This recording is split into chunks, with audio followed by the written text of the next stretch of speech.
Indian premiere league 2021 अभी कुछ ही दिन रह गए हैं शुरू होने में, लेकिन बीसीसीआई ने कोरोना वायरस पैंडेमिक को मद्देनज़र रखते हुए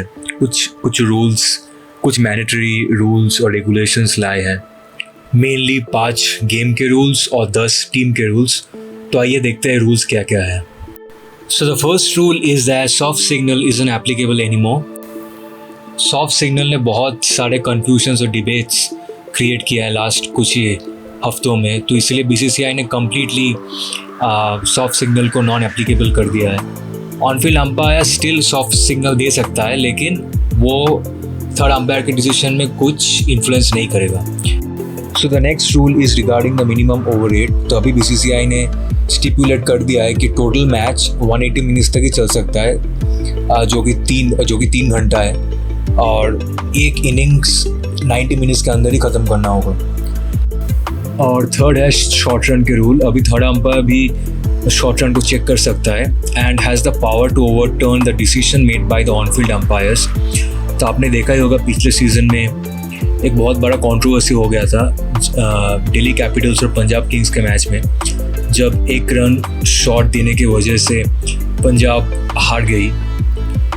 so now with the BCCI has granted the power to the third umpire to check and overturn the decision made by the on-field umpires. अभी बीसीसीआई के गाइडलाइंस के मुताबिक थर्ड अंपायर जो no ball decision है उसको overrule कर सकता है। अगर ऑन फील्ड अंपायर ने दे दिया नो बॉल, तो it can be overruled by the third umpire. BCCI ने एक और क्लॉज को अपडेट किया है, जो कि है क्लॉज 16.3.1 सुपर ओवर के, कि अभी मैच ख़त्म होने के 1 घंटे तक सुपर ओवर्स चल सकते हैं। पहले सुपर ओवर्स अगर टाई हो जाते थे तो कंटिन्यूसली सुपर ओवर चलते थे until unless there's a winner। Covid के इन कंडीशंस में बीसीसीआई ने कुछ टीम के भी रूल्स बनाए हैं। So the first one is family and owners have to be kept in the biosecure bubble. So इसका मतलब है that means just like the players जो फैमिली मेम्बर्स हैं और जो ओनर्स हैं टीम के, उन सभी लोगों को बबल के अंदर ही रहना है, and they can leave the bubble only if it is highly necessary. So to exit the bubble एक फॉर्मल परमिशन बीसीसीआई से लेना पड़ेगा। So the second rule is team areas in hotel have to be sealed of.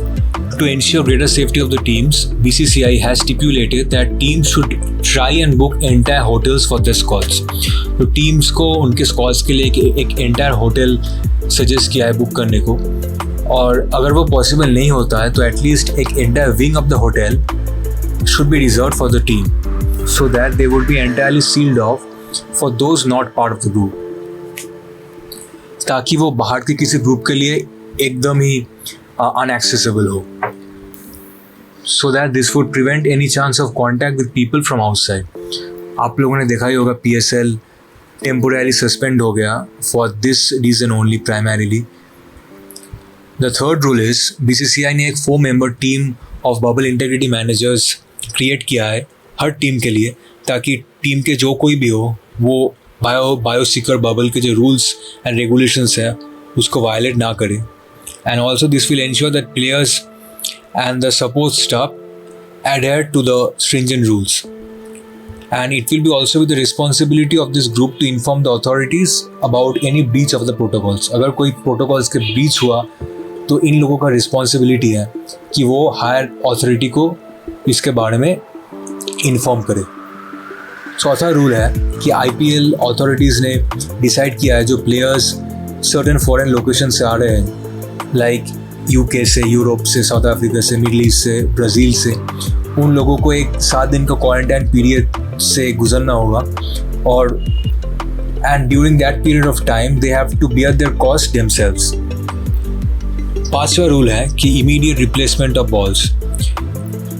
Research ने indicate किया है कि cricket balls are not likely to be dangerous carriers of the coronavirus. फिर भी to eliminate the risk, अगर ball stands में जाती है या ग्राउंड के बाहर जाती है तो वो इमीडिएटली रिप्लेस किया जाएगा, और रिप्लेस जो बॉल है वो won't be discarded, but like it will be sanitized and returned to the collection for further use. So the 6th rule is bubble to bubble seamless transition. सो आपने देखा ही होगा हाल ही में इंडिया वर्सेस इंग्लैंड की series limited over series ख़त्म हुई, तो BCCI ने जो प्लेयर्स इन्वॉल्व थे उस सीरीज़ में उन लोगों के लिए एक स्पेशल एक परमिशन दिया है कि वो लोग उस बबल से, उस बायोसिक्योर बबल से IPL के जो बायोसिक्योर बबल है उस पर आ सकता है, लेकिन उन लोगों को कोई क्वारंटाइन पीरियड से नहीं गुजरना होगा. So this is really good because those players have been in the biosecure bubble for a long period of time. The seventh rule is players जो चेन्नई में आएंगे उन लोगों के लिए एक स्पेशल E-pass जनरेट करेंगे जो तमिलनाडु की गवर्नमेंट है. तो this is in keeping with the special rules enacted in that province. The eighth rule is 3 RT-PCR tests are needed for entering the bubble. तो जो लोग IPL के बायोसिक्योर बबल के बाहर से आएंगे उन लोगों को 3 RT-PCR टेस्ट करना होगा with in a span of 7 days. So if the tests come out to be positive, then only they will be allowed to join the bubble. The 9th rule is separate check-in counters would be created ताकि players और team के जो staff है वो बाहर के element से कोई कांटेक्ट में ना आए, तो इसलिए separately those check-in counters would be created. And the last rule is there won't be any contact between the BCCI officials and the players. So members of the BCCI's higher end authority will not be entering. वो biosecure bubble जो IPL के उसमें घुस नहीं सकता और वो किसी प्लेयर्स या किसी ऑफिशियल्स के साथ कोई कांटेक्ट में नहीं आ सकते. तो these are the official 10 rules which have been created by the BCCI prior to this IPL 2021. So I guess you now have a clear understanding of the rules and regulations. So please do share, like and subscribe, and thanks a lot for watching.